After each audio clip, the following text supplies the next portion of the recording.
Hey guys, welcome to another science lesson with HK Math and Science. This video will be about friction, and by the end of this lesson we should all know what the force of friction is, know the factors that affect friction, be able to give examples of when friction is both useful and unwanted, and finally be able to discuss how to reduce friction. Just pause the video here and take a couple of minutes to write these down. Alright, so let's start off with our first success criteria on what friction is.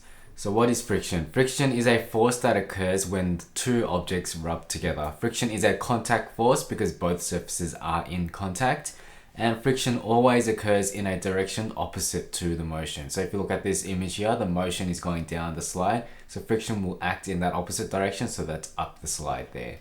So no matter how smooth two surfaces are, there will still be friction because all surfaces have bumps on them, even objects that appear smooth like glass or steel. If you look at them microscopically, like on the right here, they are very rough and jagged, and this is an example of a plastic contact lens when viewed with an electron microscope. So a contact lens appears really smooth and it goes on our eye, so it is pretty smooth, but if you look at it microscopically, you can tell that it is pretty bumpy. Alright, so now on to our second success criteria. This is factors affecting friction. So friction depends on how rough the surfaces are and how hard the surfaces are pushed together. So as you can imagine, the rougher the surfaces are, the more friction there is. So imagine pushing a table across a concrete road. That's going to be harder than pushing it across, let's say, a tiled surface.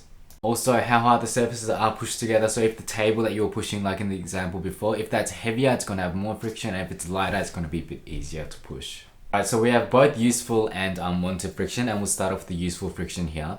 So friction is useful for walking. When you walk, we push our foot backwards against the ground, and the force of friction acts in the opposite direction to push you forwards. So have a look at this image on the right. Our foot is pushing the ground backwards and the friction pushes us forward. If there was no friction between our foot and the ground, our foot would just slide across the ground. So think about running on an ice rink, running or walking. It'll be pretty hard to walk on that. So that's pretty much what it'll be like to walk or run without friction. So friction is also very useful in wheels. Wheels would keep sliding without friction. So have a look at this wheel. The wheel would just keep spinning without moving anything if there was no friction. So it's pretty much the same scenario as walking here. The wheel pushes the ground forward and friction pushes the wheel forward, making the object, like the car or a bike, to move in a direction. So friction is useful when we're standing still or sitting still as well. Without friction, we wouldn't be able to sit in a chair, stand in a bus, or drive safely. Everything, including us, would slide and fall over. However, there are times when friction isn't useful and is unwanted. Think about when pushing something heavy, friction makes it harder to move.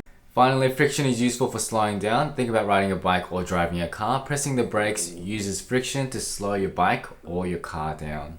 Although we need friction in our daily lives, it is also often unwanted. And our first example here is, think about pushing something heavy. Friction makes it harder to move.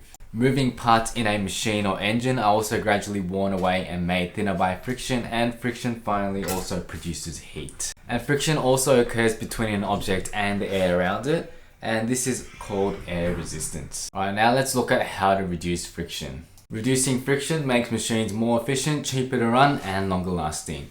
Some methods include rolling surfaces, which produces less friction than sliding surfaces. Skateboards and rollerblades have ball bearings in the wheels, like here we can see on the top right, allowing them to roll more freely. And another method is to stop moving parts from being in contact with each other, and this occurs in a hovercraft which travels on a blanket of air with very little friction. Another method is to use lubricants such as oil and grease that reduce friction between moving parts, and it is very important in car engines. And finally, vehicles such as cars and aircraft are all designed to have a streamlined shape. This allows the air to flow over and around them more freely, reducing friction with the air or air resistance. Alright, so that brings us to the end of this video. Hopefully by now you guys know what the force of friction is, know the factors that affect friction, can give examples of when friction is both useful and unwanted, and finally can discuss how to reduce friction. Thank you guys for watching, and I'll see you guys all back online.